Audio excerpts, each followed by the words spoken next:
are we worshipping when we participate in the prayers? And if we are worshipping,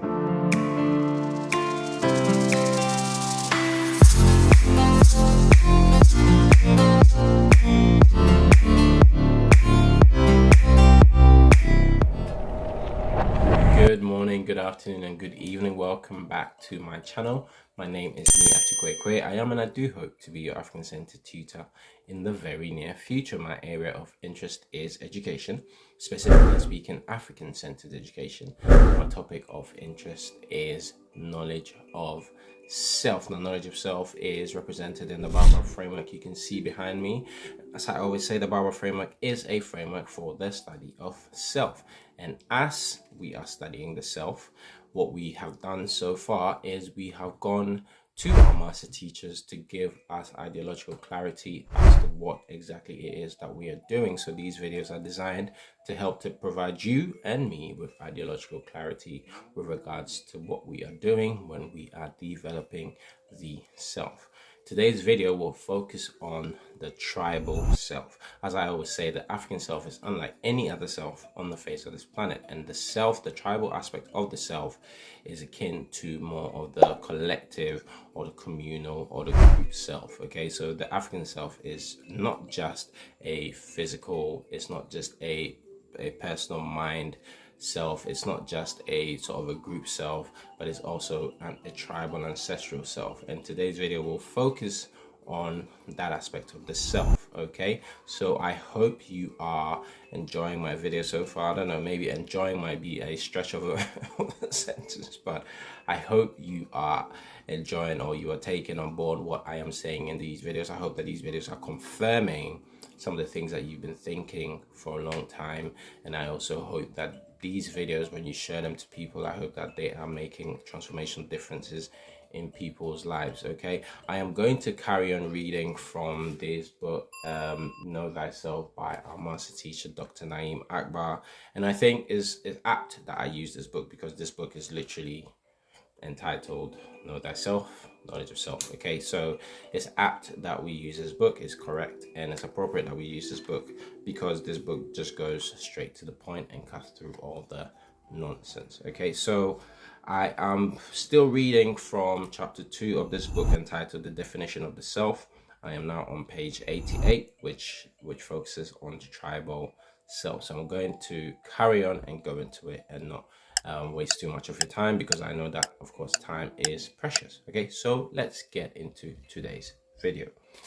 Now, let's read what Dr. Akbar is saying about the tribal self. Now, this dimension of the self is transpersonal. Transpersonal is, it goes beyond the person. Okay, when something is transpersonal, it is a part of the individual makeup, but it transcends or reaches beyond the individual and connects with the self, quote unquote, of others. The tribal self is the level of consciousness that is shared by everyone who is a part of a particular, quote unquote, tribal experience. I'm going to read that again. The tribal self is the level of consciousness. The tribal self is the level of consciousness that is shared by everyone who is a part of a particular, quote unquote, tribal experience.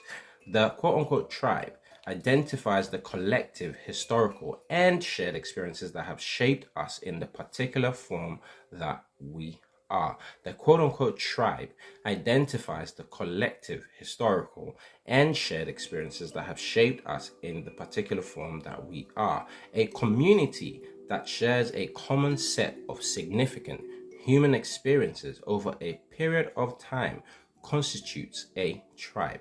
A community that shares a common set of significant human experiences over a period of time constitutes a tribe.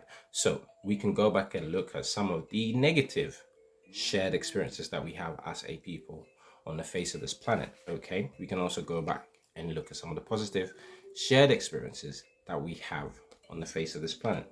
But what our master teacher is saying here is that a community that shares a common set of significant human experiences over a period of time constitutes a tribe. History, climate, cultural practices, life challenges, and survival strategies have helped to make certain groups psychologically connected. These ties may begin as geographic boundaries that lock people into a set of common environmental experiences, but eventually they can be dispersed and continue to share a similar set of characteristics.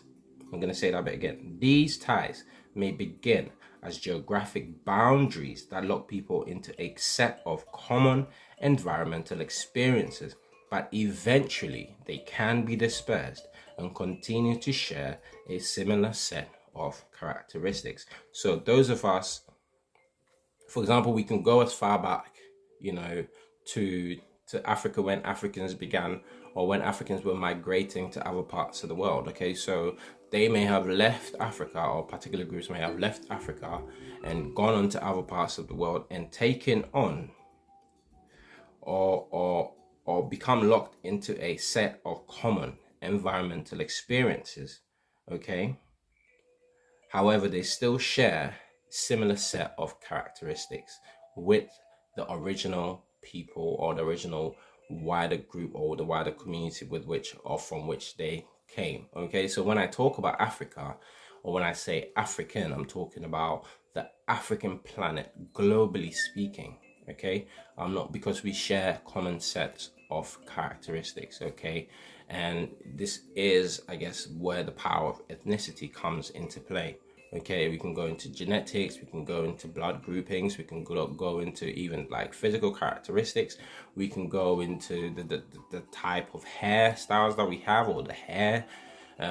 We can go into just the complexion. Everyone knows that, as Africans, we come in all different shapes and sizes, colors, and all kinds of things. So this is not to say that I'm focusing specifically on just one particular sort of obvious look of Africans. Everyone doesn't have to be sort of the West African type.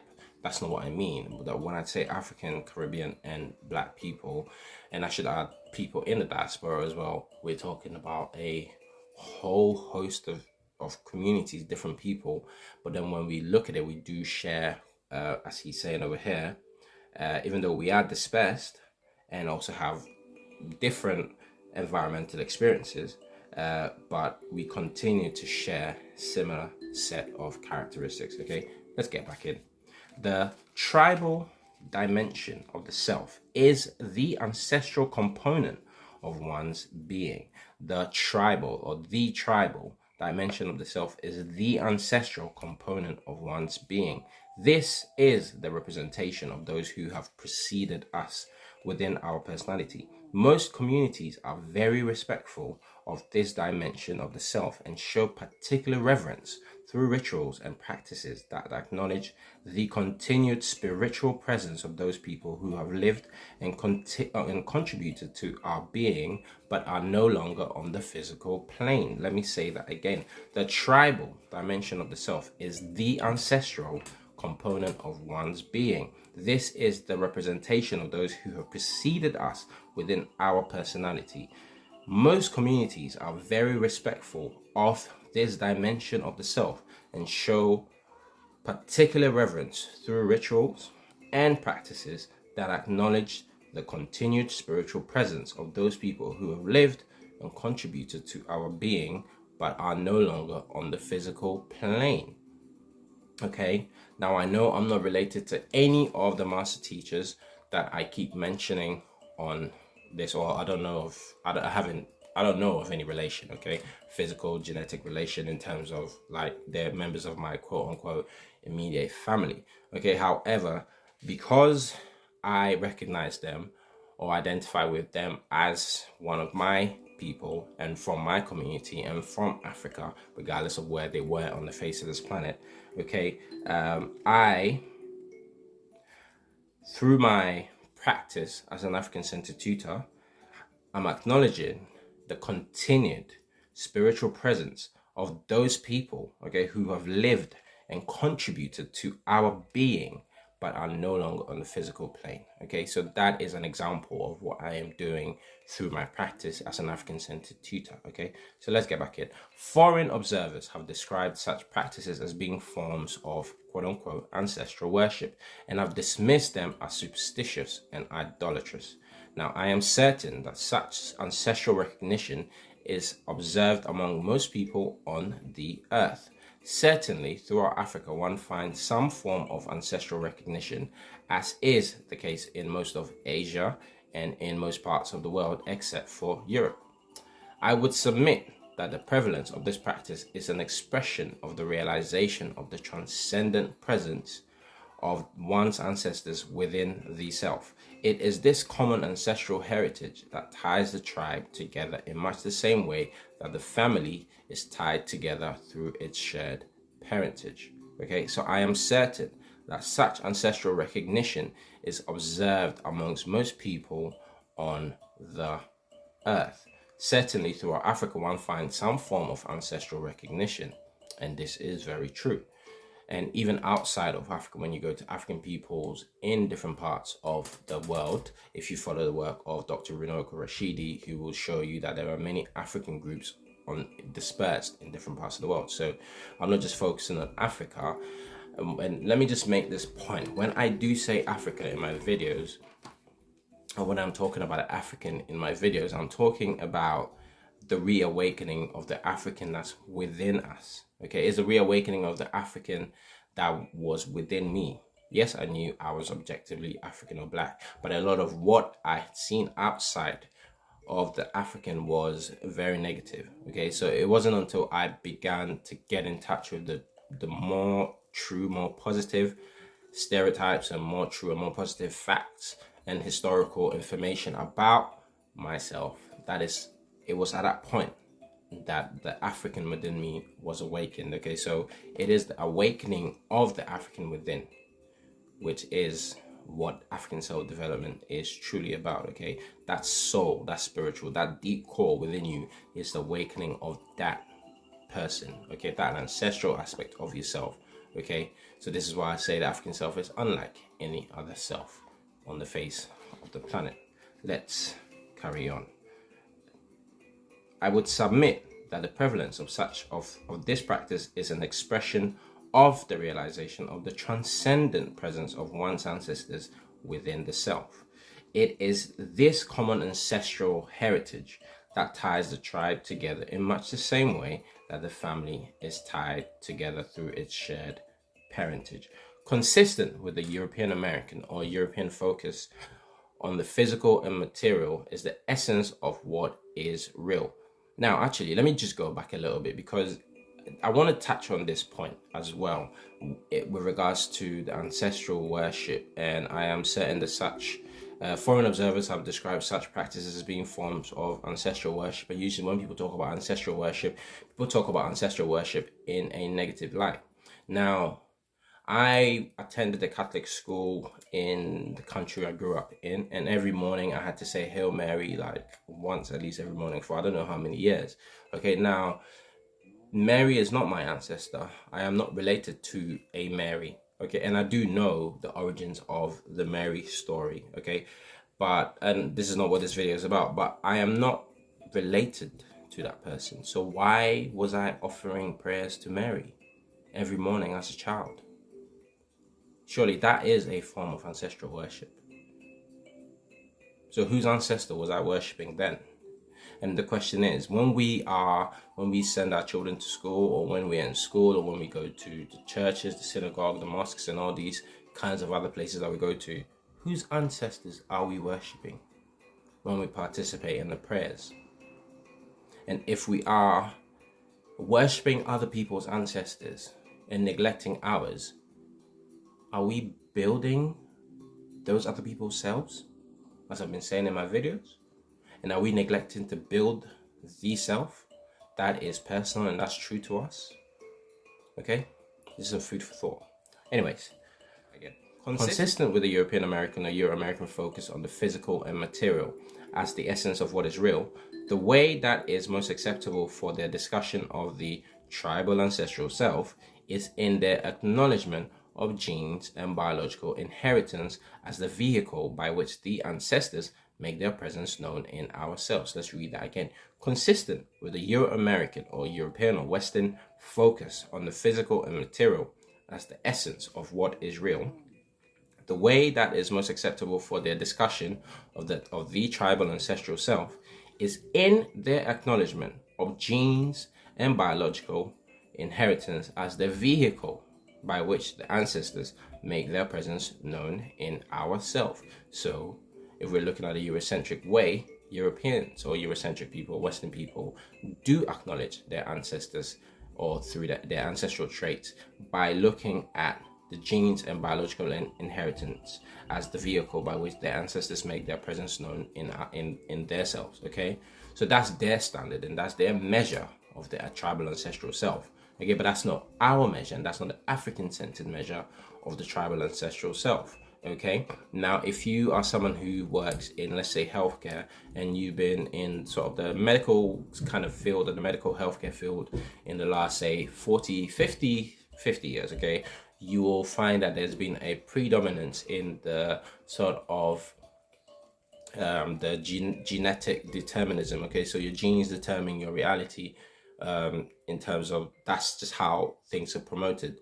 And so this is another way where and everyone else, Africans included, have latched onto this genetic determinism or genetic dominance of determining what happens in our lives, and taking it as a standard measure for dealing with, cases like cancer or all kinds of medical conditions, whether it be autoimmune diseases, cancers, kind of just normal chronic diseases, ailments that people have.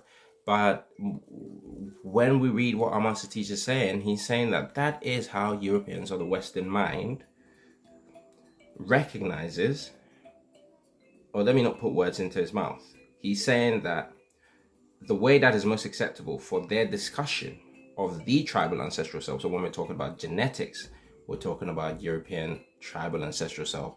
Again, we're neglecting to talk about, or we're neglecting to use our way of dealing with or recognizing our ancestors. We're using someone else's techniques and someone else's methods, as well as someone else's standard to measure our tribal ancestral self. Okay, and again, neglecting to build that self.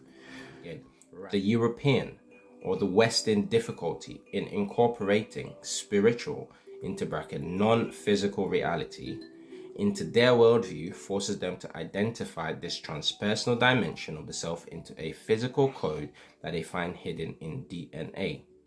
Africans and most people of the world are just as certain of the legacy of those who have gone before us as continuing contributors to our being through the spiritual participation of the ancestors in our collective self. Let me say that again. Africans and most people of the world are just as certain of the legacy of those who have gone before us as continuing contributors to our being through the spiritual participation of the ancestors in our collective self.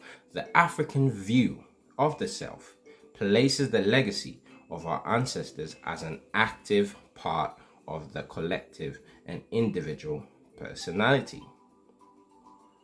So, what does this mean?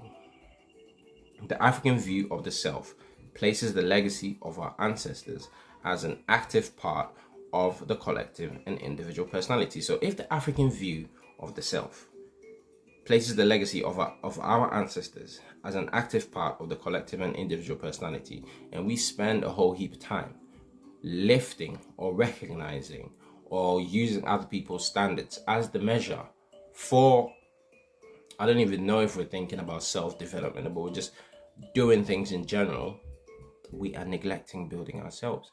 And we have all the problems that we have because we haven't developed this African self or this transpersonal self, this group self. We haven't developed this group self. We've just developed just individual selves, or developed the self as defined by another group of people. And we still have the problems that we have, and we're wondering why we have the problems that we have. I hope that this is making some sense, okay? Let me carry on reading. Rituals of remembrance constantly remind the African person of the resources that exist within this component of their being. Rituals of remembrance constantly remind the African person of the resources that exist within this component of their being. So religiously speaking, Mary is not my ancestor. I don't know why I'm recognizing Mary as an ancestor. And we could go into other personalities within the Christian religion. Abraham is not my ancestor. I don't know of Abraham or Ibrahim as anyone who is related to me. Okay? NII Atukwei and Abraham are not related. Okay, so I would be doing myself a disservice if I keep recognizing Abraham as my ancestor when there's so many African or African-centered ancestors who are both related to me in terms of in terms of through genetics and blood, but also related to me in terms of from the wider community or the wider group of people who I am not recognizing. Okay, so I am neglecting to build myself. Equally, rituals of remembrance constantly remind the African person of the resources that exist within this component of their being. So if the ritual of remembrance, for example, when I was studying science or biology at university or even at college, usually when it comes to anyone discovering anything, it's a European or Eurocentric person who's discovered it. This ritual, like when you open a textbook, who discovered this person or who discovered that, is usually Europeans. Well, that ritual of remembrance is constantly helping me to forget that I am an African person, and also removing any resource that exists within this component of my being. Okay? So this stuff is very deep. Okay, I know maybe some of these videos are not as entertaining, but this stuff is very deep. That just opening a textbook and reading something about, for example, DNA, and someone said, well, Watson and Crick were the people who discovered DNA, you know, again, elevating someone else's personality, someone else's ancestors. And here I am studying science, reading biology, and finding people who don't represent me, who you're not talking about, people who look like me, who have contributed to the discovery of these things. But it's just isolated those two people and said these people are the only people who discovered everything, and everyone else was just not smart enough to even get anywhere near. Okay, so when we engage not just in, I guess, religious, but also in education, for example, you can see how the rituals of remembrance are constantly not reminding us, but constantly reminding the European person of the resources that exist within this component of their being. Okay, so they're able to develop their selves positively all the time, whereas we don't have.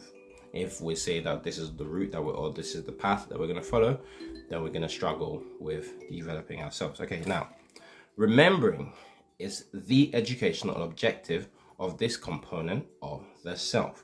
I'm going to say that again. Remembering is the educational objective of this component of the self. The highly structured rituals among Africans, Native Americans, and Asians are actually educational practices. We're looking at this, as I was saying in another video, where we're chanting and dancing, and that is an educational practice. Would not have made that connection. Would not have made that connection. Anyways, I know that these rituals are usually thought of as quote-unquote religious practices, but as we redefine our concept of the self, we are compelled to rethink our concept of education. I know that these rituals are usually thought of as quote-unquote religious practices, but as we redefine our concept of the self, we are compelled to rethink our concept of education. Therefore, a part of what must be done in the educational process is to incorporate techniques that advance the awareness of the invisible or transpersonal components of the self. Therefore, a part of what must be done in the educational process is to incorporate techniques that advance the awareness of the invisible or transpersonal components of their self. One of these educational practices is ritual. Ritual is a method of systematically reminding us of invisible presence by visible and tangible practices. This can be done by offering information that serves as a reminder of those components of the self, but it can also be done by developing practices that help the collective community remember. Let's break that down a little bit. He says that the highly structured rituals among Africans, Native Americans, and Asians are actually educational practices. He makes that statement. Dr. NII Akbar, master teacher, makes that statement. He says that these practices, these rituals, are actually educational practices. Of course, if you are someone who has been conditioned with regards to thinking from a Eurocentric center, and I have made a point that I don't even think that as Africans we think from a Eurocentric center. We are on the periphery of the Eurocentric world. So we're not necessarily thinking from the center. Okay, but if we are looking from outside in, and we've been educated, we've been conditioned to think that these rituals are quote unquote religious, and they are superstitious, and they're primitive. But then we're not looking at it from the African centered perspective and looking at it and saying, well, actually, no, these rituals are important because it helps us to build and develop that African self. We're going to fail to we're going to neglect to build or fail to build the African self, which is a self required to be built in order to solve the multitude of problems that we have as a people on the face of this planet. And if you remember, Dr. Asa G. Hillard, another one of our master teachers, made the statement that the prerequisite for problem solving is to do the homework that is necessary to understand the works of those who have already done much homework for us. So when you see me and I'm showing these books, as I say, these books should be part of every African household or every African conscious household, okay? This is a good place to start. Know thyself. Simple, small. This book is what? 80, less than 85, less than 90 pages, not even 100 pages, okay? So this is a good place to start if you want to gain an idea of what the African self is, okay? So I was trying to break that down, and I was saying that the highly structured rituals among Africans, Native Americans, and Asians are actually educational practices, okay? I know that these rituals are usually thought of as religious practices, but as we redefine our concept of the self, we are compelled to rethink our concept of education. I have a deep passion for education, and master teachers such as these have certainly, oh man, they have helped me make a 180 with regards to what I thought education was, okay? Therefore, a part of what must be done in the educational process is to incorporate techniques that advance the awareness of the invisible or transpersonal components of the self. One of these educational practices is ritual. This can be considered as ritual. Now, ritual is a method of systematically reminding, I'm not saying that it meets the standards of the African rituals, I'm just saying that this can or may be considered as a ritual. And he's about to say it here, where he says that ritual is a method of systematically reminding us of invisible presence by visible and tangible practices.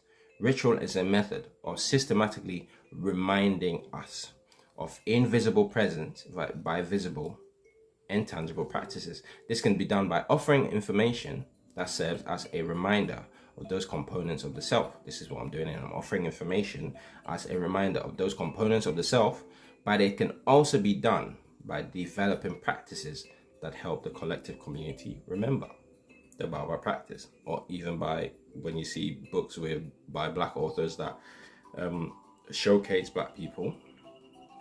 This is ritualistic almost. So don't go by the I always struggle to say this word, man. Pavlovian conditioned reflex complex that we have when we hear ritual, and we just start thinking something negative, something superstitious, something religious or voodoo type.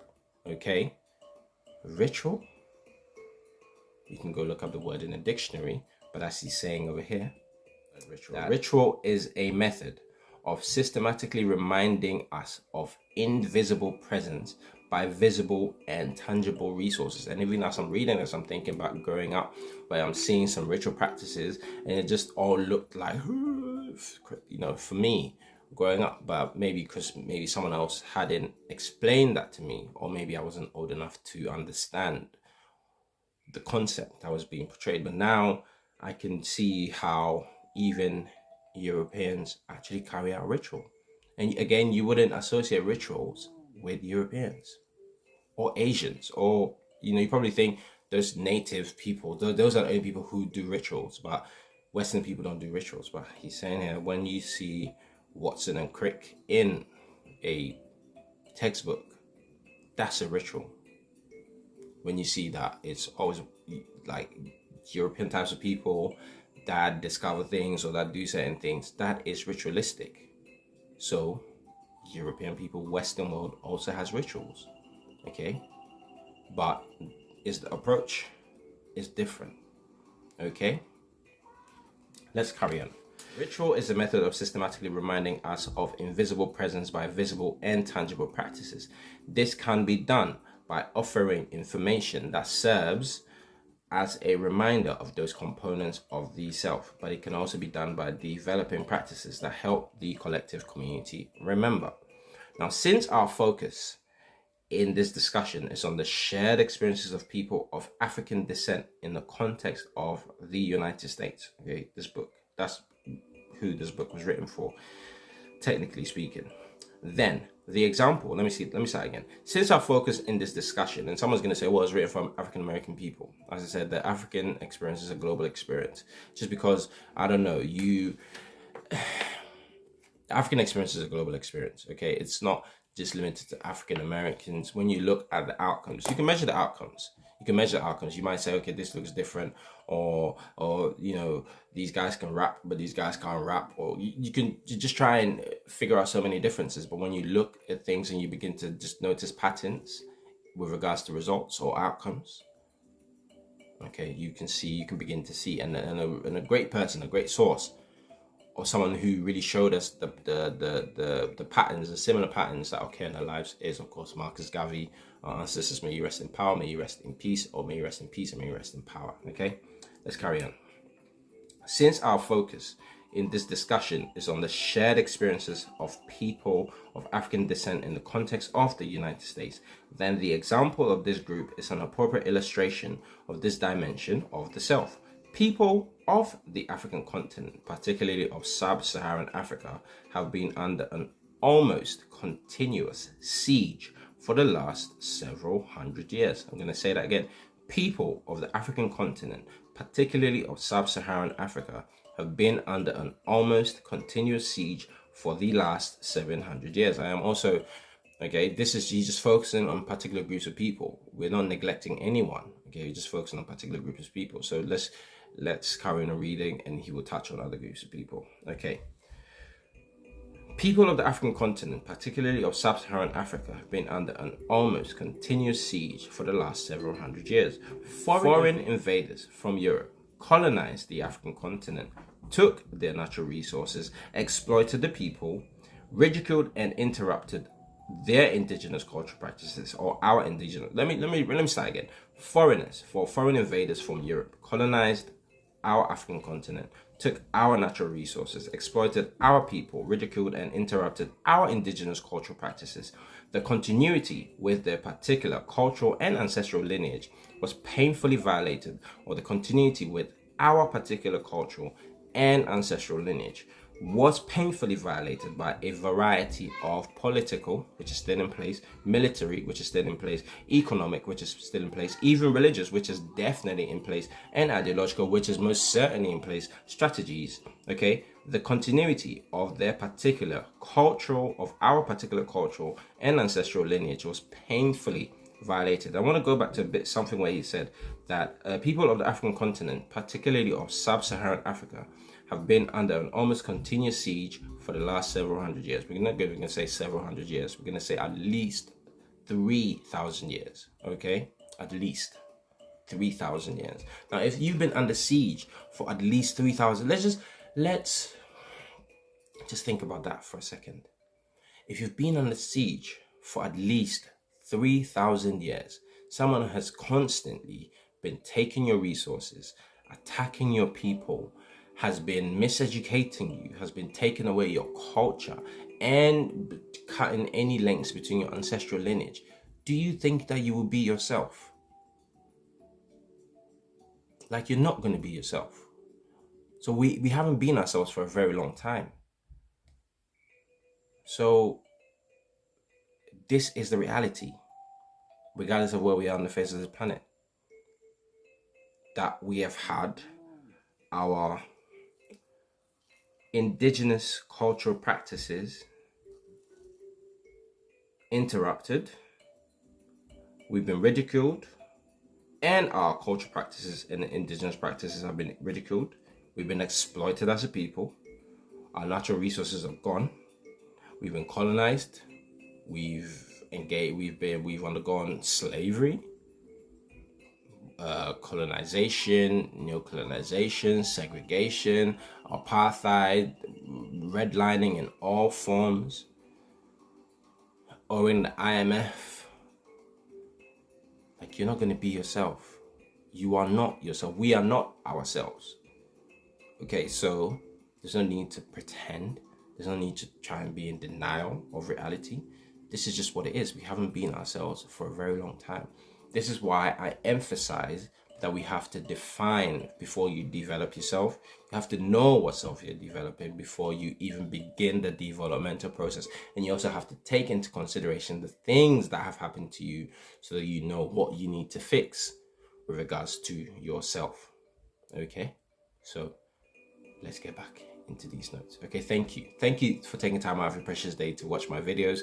I hope that, again, they're making a transformational difference in your life, and I hope that these videos are helping to awaken that African, or that person, or the ancestral African that's within. Okay, this is what these videos are about with regards to helping to build the African self from within to the without, so that we can all connect and work together, or begin to work together to solve the problems that we all face on the face of this planet.